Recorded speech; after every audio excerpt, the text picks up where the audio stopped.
presented by MRS Music.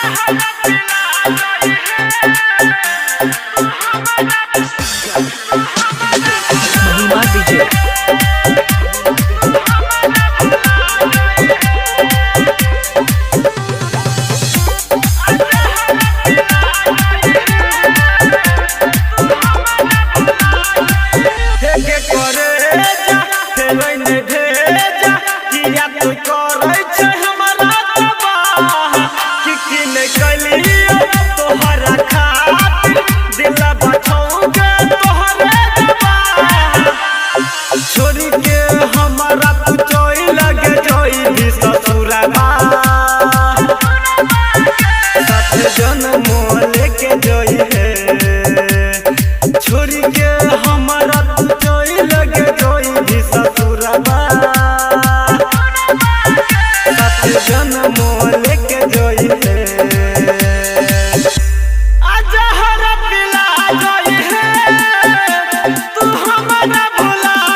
से MRS music की शानदार प्रस्तुति।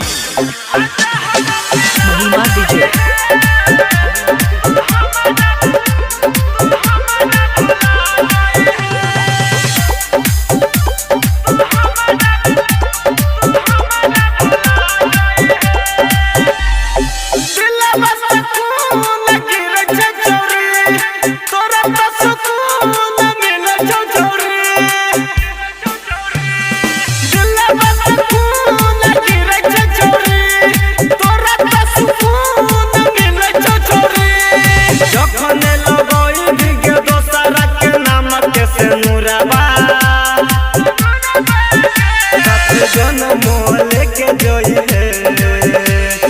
छोरी के हमारा जोई लगे जोई भी ससुरबा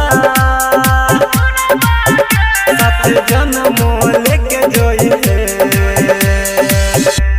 आजा हरा पिला जोई है तू हमारा भुला जोई है आजा हरा पिला जोई है के जान तू भुला जोई है।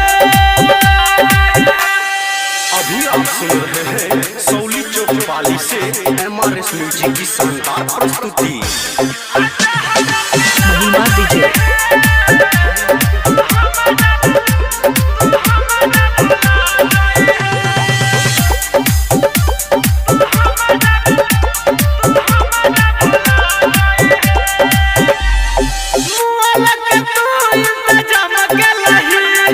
रब तू बदनाम